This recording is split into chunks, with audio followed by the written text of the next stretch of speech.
Welcome to Mission Majjhima, Ajahn. Ajahn. So tell us about the Sabbāsava Sutta, the second sutta of the Majjhima Nikaya. So I think it's good to begin by defining asava. It's variously translated as outflow, inflow, fermentation, defilement, basically. And traditionally, it means the kamasava, so the asava of sensuality, bhavasava, the defilement of becoming, or the asava of becoming, and avijjasava, so the asava of ignorance. And these are considered the three roots of becoming and all that is unwholesome in the heart. In this sutta, it seems to be used in a much broader context to describe all the unwholesome states of mind. And the sutta goes into 7 different means of dispelling or restraining these asavas. So the Buddha speaks about seeing, which is seeing not in terms of self and all these different ways of view, but rather just seeing phenomena with appropriate attention, yoniso manasikara, in terms of the Four Noble Truths. He talks about restraining, which is restraining the sense faculties. He talks about using, which is reflecting appropriately as we use the different requisites that we use for life. He talks about enduring, so enduring difficult sensations, ill-spoken words, and more. He talks about avoiding, and that's avoiding angry elephants, a cesspit, all sorts of fun things. Dispelling, which is basically wiping out of existence with a more forceful approach, negative states. And finally, he speaks about developing the 7 enlightenment factors. So it's a tool belt. What do you find most interesting about this teaching, about the sutta? I just find the breadth and scope of the teaching so useful. I came to this sutta after doing a lot of meditation retreats where I was basically coming to an approach of meditation. That's the whole of the path. That's all you need to do. I don't want anything else. I don't want a religion. Just give me the meditation.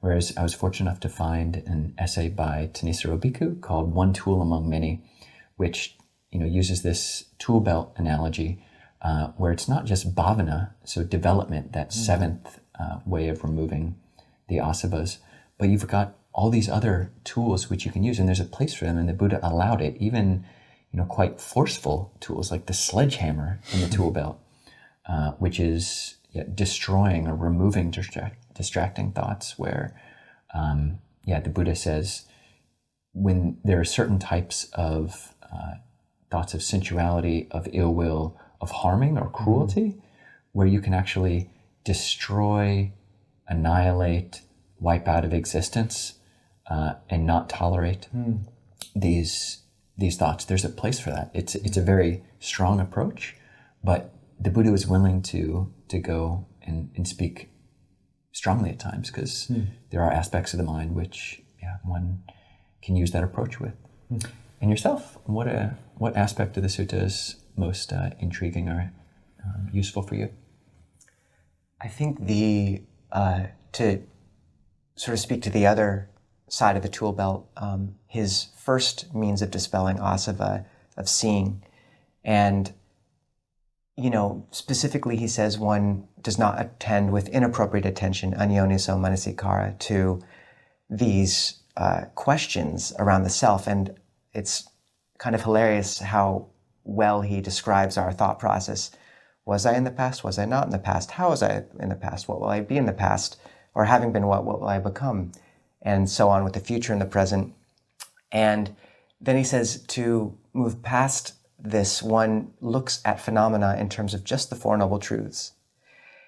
And there's such a gentleness in that, where so often I think as modern practitioners, we come with this very heavy-handed approach to trying to correct ourselves. And the Buddha's acknowledgement that there's really a place just with wisdom, looking at these patterns coming up and seeing the Four Noble Truths in them, seeing how they cause suffering, how they feel, and that in the light of wisdom, sometimes they can just dissolve of their own accord. I find it such a gentle acknowledgement of that, and reminds me of Ajahn Jayasaro saying that with certain defilements, it's like kids playing underneath the staircase, and you just open the door, turn on the light, and say, carry on, and all the fun's gone, they stop.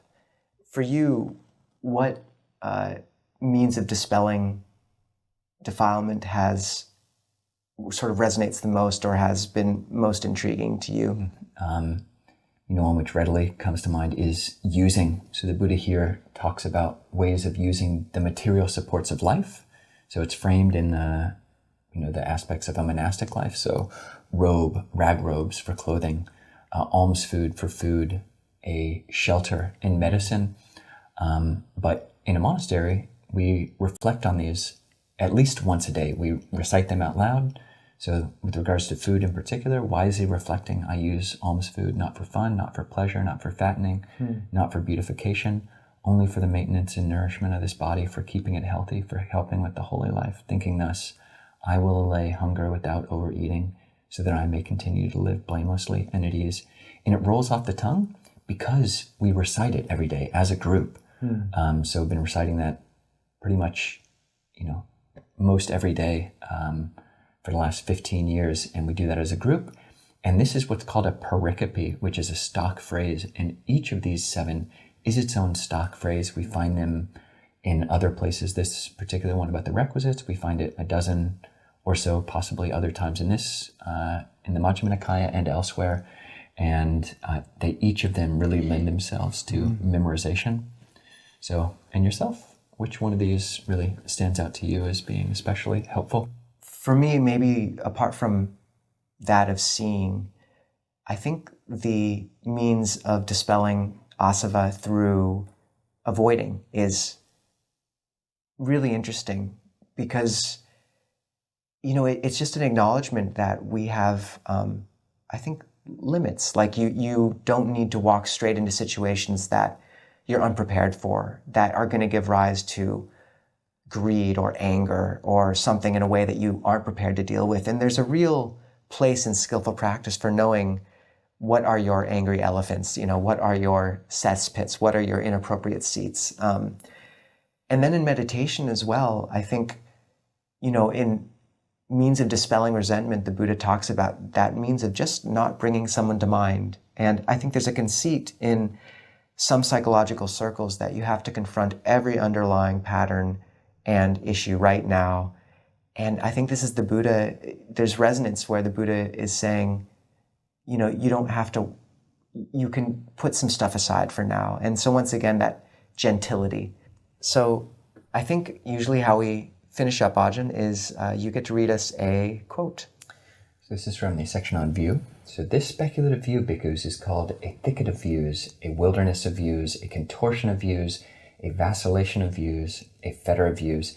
Fettered by the fetter of views, the untaught ordinary person, the patuchana, is not freed from birth, aging, and death, from sorrow, lamentation, pain, grief, and despair. They are not freed from suffering, I say. And Ajahn, what is the word of the week? The word of the week is asava. And that means outflow, inflow, or fermentation. And it comes from the root su, which means to flow. And I like the term outflow because it speaks to this mind going out. It's the same word as like pus coming out of a wound. And Ajahn Dun, famously said that, Longpo Dun famously said that the mind going out of itself, outside itself, is the root of suffering, and the mind watching itself is the end, the path to the end of suffering. So, nice. And just a quick note: the Chinese word for asava is lo, which is a water radical next to a roof. So it's translated as leakages in Zen circles. So that's very, very good. Yeah. Ajahn. All right, Ajahn.